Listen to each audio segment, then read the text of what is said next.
అట్లుండొద్దు.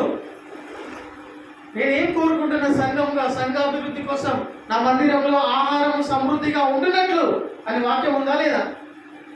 నా సంఘములో ఆహారము సమృద్ధిగా ఉండాలంటే మీ దశమ భాగములను మందిరంలో తీసుకొచ్చి సమర్పించండి అని దేవుని వాక్యం చెప్తుంది, నేను కాదు.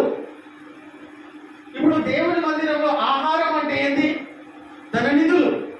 ఏదైనా మనం చర్చ తరపు నుండి ప్రోగ్రామ్ చేయాలంటే ఏమున్నాయి మన దగ్గర? ఉన్నాయా? ఎందుకు లేవు? ఈ కొనుగోలు ఎందుకున్నాయి?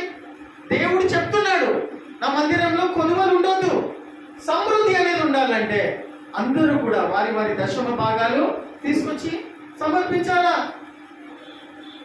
హల్లెలూయా. ఎందుకు? దేవుని మందిరంలో ఏ కొనుగోలు ఉండొద్దు.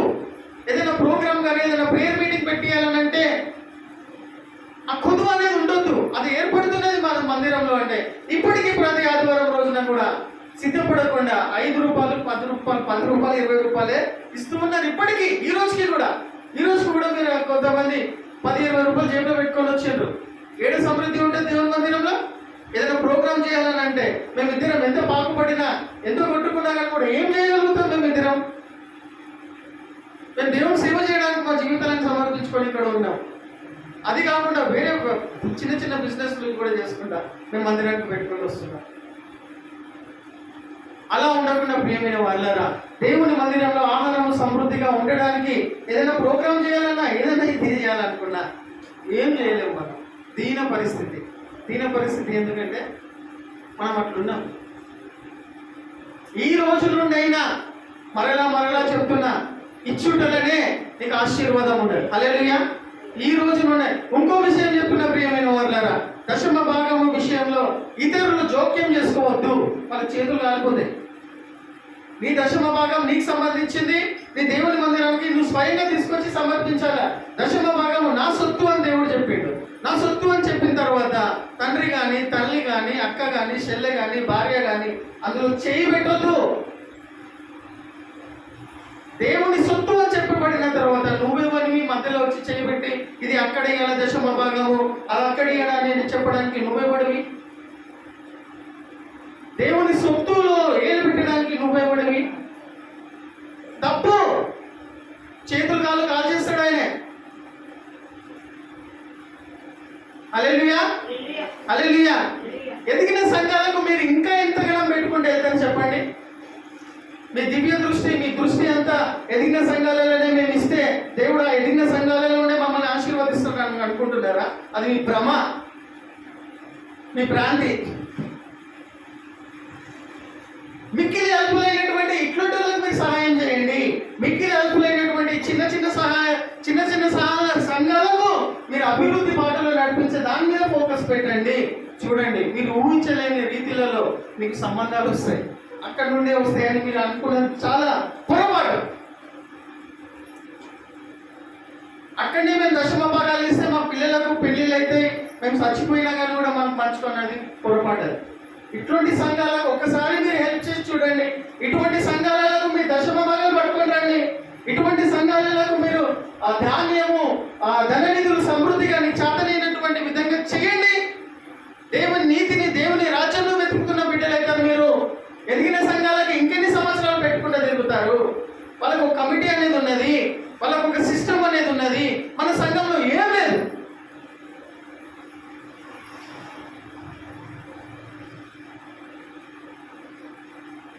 ప్రియమైన వారులారా, ఇప్పటికైనా మన సంఘాన్ని ఎవరు డెవలప్ చేయాలా? మన సంఘాన్ని బయటోడు వచ్చి సాయం చేస్తాడా? మన సంఘాన్ని మన సంఘాన్ని మనమే డెవలప్ చేసుకోవాలి. మనమే పెద్ద పెద్ద సంఘాల వైపు చూసుకుంటా ఉంటే సంఘాన్ని ఎవరు డెవలప్ చేస్తారమ్మా? అందరి చేతులు కలిస్తేనే, అందరూ ఒక్కటైతేనే డెవలప్ అవుతుంది. ఇది ఎదిగిన సంఘాలను పక్కకు పెట్టేసేయండి. ఈ సంఘాన్ని డెవలప్ చేసే దాంట్లో మీరు తీసుకురండి, మీరు చెయ్యండి. దేవుడు మిమ్మల్ని దీవించి ఆశీర్వదించకుండా ఉంటాడా? ఈ దీనంగా ఉన్న సంఘాన్ని నేను మంచిగా చేస్తా, ఈ దీనంగా ఉన్న సంఘాన్ని నేను రిపేర్ చేస్తా, నాకు చేతనైన విధంగా నేను తీసుకొస్తా అని నువ్వు మనసులో నిశ్చయించుకొని నువ్వు చేస్తున్న ప్రయాసాన్ని, మీ అవసరాలను దేవుడు తీర్చడా? హల్లెలూయా. తీరుస్తాడా లేదా? తీరుస్తాడా లేదా? నీ పిల్లల పెళ్ళిళ్ళు కానీ నీ భవిష్యత్తు కానీ ఆశీర్వదించి వర్ధిల్ల చేస్తాడా లేదా? నా సంఘం కోసం, దీనంగా ఉన్న సంఘం కోసం ఈ నా బిడ్డ ఎంత ప్రయాసపడుతున్నాడు, ఇంత ఖర్చు పెడుతున్నాడు, ఇంత ఇది చేస్తున్నాడు అని దేవుడు చూసి చూడకుండా నీకు శ్రేష్టమైన ఈవులను ఇవ్వడా దేవుడు? హల్లెలూయా. ఇస్తాడా ఇయ్యడా? నా తప్పు మాట్లాడుతున్నాడా? ఇస్తాడా ఇయ్యడా? నా సంఘమును బాగు చేసేవాడిని, నా సంఘమును పాడు చేసేవాడిని వాక్యం ఉందా లేదా? ఉందా లేదా? నా సంఘాన్ని పాడు చేసేటోని నేను వాణ్ణి పాడు చేస్తా అన్నాడు. నా సంఘాన్ని బాగు చేసేటోని హల్లెలూయా. మరి ఎట్లుంది నీ సంఘము? దీన్ని బాగు చేసే బాధ్యత నీ చేతిలో ఉందా లేదా? ఈ సంఘాన్ని నువ్వు బాగు చేస్తే నిన్ను దీవించే ఇంకేం చేస్తాడో చేస్తాడా లేదా? పుట్టిగా పోతుందా? హల్లెలూయా. వింటున్నారా? ఎదిగిన సంఘాలకు మీరు దశమ భాగాలు పంపకండి. అందులోకెళ్ళి మా ఊళ్ళో అనైతే భ్రమ పడకండి. అది మనుషులు పెట్టిన విధానం. ఈ సంఘానికి మీరు వింటున్న, ఆన్లైన్లో కూడా వింటున్నటువంటి మీరు అందరికీ కూడా చెప్తున్నా, ఇంకెన్ని సంవత్సరాలు ఎదిగిన సంఘాలలో మీ దశమ భాగాలను పంపించి మా పిల్లల పెళ్ళిళ్ళు మంచిగైతే నేను భ్రమపడుతూ ఉంటారు. మీరు ఇటువంటి సంఘాలకు మీరు హెల్ప్ చేయండి. ఇటువంటి సంఘాలకు మీరు దశమ భాగాలు పంపించండి. ఇటువంటి సంఘాలకు మీరు సపోర్ట్ చేయండి. ఇటువంటి సంఘాలను తీర్చిదిద్దండి. ప్రియమైన వారులారా, దేవుడు మీరు చేస్తున్నటువంటి ప్రయాసానికి వ్యర్థం కానియకుండా, హల్లెలూయా, దేవుడు తప్పకుండా కూడా మిమ్మల్ని ఉత్సాహంగా ఇచ్చేవాడిని దేవుడు ఈ సంఘానికి మీరు ఉత్సాహంగా ఇవ్వాలి. హల్లెలూయా. ఈ సంఘానికి మీరు ఉత్సాహంగా చేయాలా? ఈ సంఘాన్ని మీరు లేవనెత్తాలా? ఒక పని కట్టుకోవాలి. ఈ రోజు నుండి నేను ఈ మందిరానికి ఏదైనా చేస్తాను, ద బెస్ట్ చేస్తాను. హల్లెలూయా. హల్లెలూయా. ది బెస్ట్, నీ శ్రేష్టమైనది నేను ఈ మందిరం కోసం చేశాను. ఇది ఒక సంఘం అని అంటే నువ్వు పట్టించుకున్నందుకే, నువ్వు ఇయ్యనందుకే, నువ్వు క్రమంగా రానందుకే దేహే అన్నట్టుగా ఈ సంఘం ఉన్నది. అదే నువ్వు పట్టించుకొని ఉండి క్రమంగా మంచిగా నువ్వు చేయాల్సినటువంటి పనులు చేస్తే ఇదివరకు ఈ సంఘం ఇట్లా ఉండేదా? ఉండేదా? మా మీతో మాట్లాడుతున్నా. మీరు పట్టించుకొని ఉంటే, నీ చేతనైనటువంటి సహాయం ఈ మందిరానికి చేస్తే ఇట్లా ఉండేదా సంఘం? యొక్క చిన్న ప్రోగ్రాం, ఈరోజు భోజనాలు పెడదామని అనుకుంటే కూడా అంత ద్రవ్యం అంత లేదు. అసలు ఇది సంఘమే అనుకుంటలేరు. అనుకుంటే చేసేటోళ్ళు. హల్లెలూయా. ఈ రోజు నుండి అయినా ప్రేమపూర్వకంగా చెప్తున్నా, గ్రాండ్ క్రిస్మస్ సెలబ్రేషన్ అనేది మనం గ్రాండ్గా చేద్దామని ఎంతమంది కోరుకుంటున్నారు? లాస్ట్కి అడుగుతున్నా, క్రిస్మస్ రోజున గ్రాండ్గా చేద్దాం, ఈ సంఘం తరఫు నుండి వెళ్దాం. ఆరాధన అయిపోయిన తర్వాత ఒక ప్యాకెట్లను కట్టుకొని ఒక పూట భోజనం పెడదాం. చలిలో బాధపడుతున్నటువంటి వాళ్ళకు అదేమంటారు, బ్లాంకెట్లు ఇస్తాం. హల్లెలూయా. ఈ గ్రాండ్ ప్రోగ్రామ్ అనేది ఒక ర్యాలీగా మనం బయలుదేరదాం. హల్లెలూయా. కనీసం కొంతమందికైనా ఈయన దీనులైనటువంటి ఆయా ప్రజలకు మనం కొంచెమైనా చేస్తాం. హల్లెలూయా. చెయ్యాలి. హల్లెలూయా. ఈ రోజు నుండే మనం సిద్ధపడాలి. హల్లెలూయా. ఈ రోజు నుండే మనం ప్రిపేర్ కావాలా. ఈ దీనంగా ఉన్న సంఘాన్ని లేవనెత్తే బాధ్యత, కనీసమైన బాధ్యత నువ్వు తీసుకోవాలి. హల్లెలూయా. ఈ ప్రయాసము, ఈ యొక్క శ్రమ, ఈ యొక్క పని అనేది ప్రభువునందు వ్యర్థము కాదు. హల్లెలూయా. వేస్ట్ కాదు అది. నువ్వు ఎదిగిన సంఘాలలో ఇంకా పెట్టుకుంటా పేరు గుర్తింపుల కోసం చేసుకుంటా అది వేస్ట్ కావచ్చు. ఎందుకంటే నీ హృదయాన్ని ఎందుకోసం నువ్వు ఇస్తున్నావు అనేది దేవుడికి తెలుసు. ఆ హృదయం, ఆ పెద్ద సంఘాలలో వెళ్ళి నువ్వు ఎందుకోసం ఇది చేస్తున్నావు అనేది నీ హృదయంలో ఉన్న విషయం దేవుడికి తెలియదా? అది ఫెయిల్ అయితే ఫెయిల్ కావచ్చు. స్వార్థం కోసం చేస్తున్నావు నువ్వు, అది పెద్ద సంఘాలలో నీ స్వార్థం కోసం చేస్తున్నావు. అవునా కదా? అవునా కదా? రాంగ్ మాట్లాడుతున్నానా?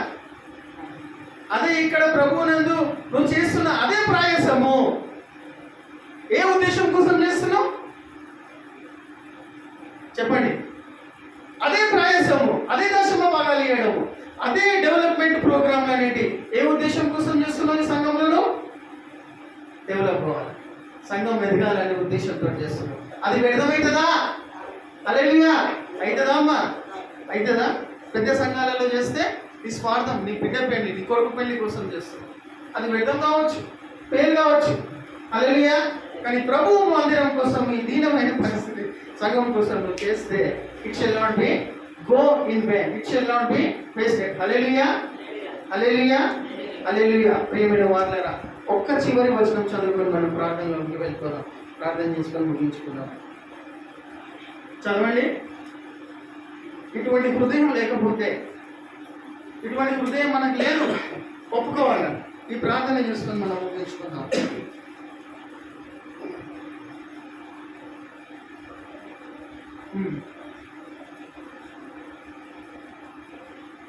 20-25 అపోస్తల కార్యము 20-25 ఒకటి చదువుదాం. దాని తర్వాత కీర్తనలు 51-10 చదువుదాం.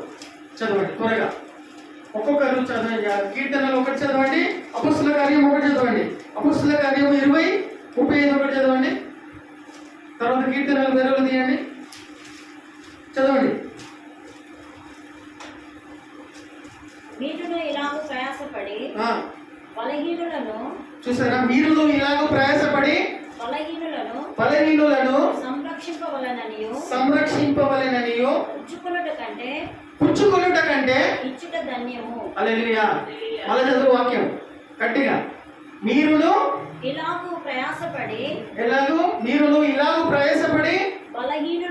బలహీనులను సంరక్షింపవలెననియు. చూసారా, మీరును ఇలాగ ప్రయాసపడి బలహీనులను ఎదిగిన గొర్రెలను కాదు, బలహీనులను సంరక్షించబడాలనియు పుచ్చుకొనుట కంటే, చూసారా, పుచ్చుకొనుట కంటే ఇచ్చుట ధన్యము. హల్లెలూయా. ఇట్లా పుచ్చుకోవడం కన్నా ఇచ్చుట ధన్యం. అపోస్తల కార్యం అదే చదవండి. కీర్తనలు పుచ్చుకోవడం కంటే ఇచ్చుట ధన్యం. పుచ్చుకోవడం కంటే ఇచ్చుట, బలహీనులు అనేటువంటి వాళ్ళని సంరక్షించుకోవడము మేలు. హల్లెలూయా, ధన్యకరము. హల్లెలూయా. తర్వాత కీర్తనలు చదువుకొని ముగించుకుందాం. చదవండి అమ్మా. 51-10.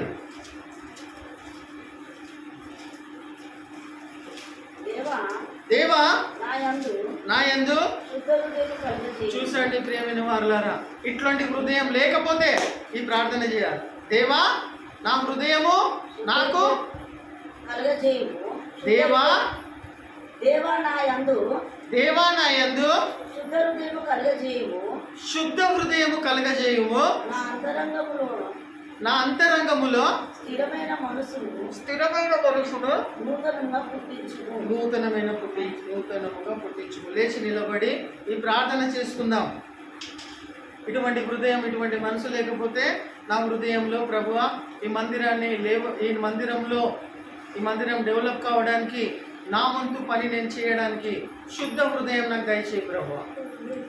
అటువంటి మనస్సు నీకు కలిగినట్టయితే, అటువంటి నిర్ణయంలో తీసుకుంటున్నట్టయితే, ప్రియమైన వారులారా, మనం పెట్టుకున్నటువంటి ఆ యొక్క గ్రాండ్ క్రిస్మస్ ప్రోగ్రాం అనేది విజయవంతంగా మనం ముందుకు వెళ్తాం. ప్రార్థన చేసుకుందాం.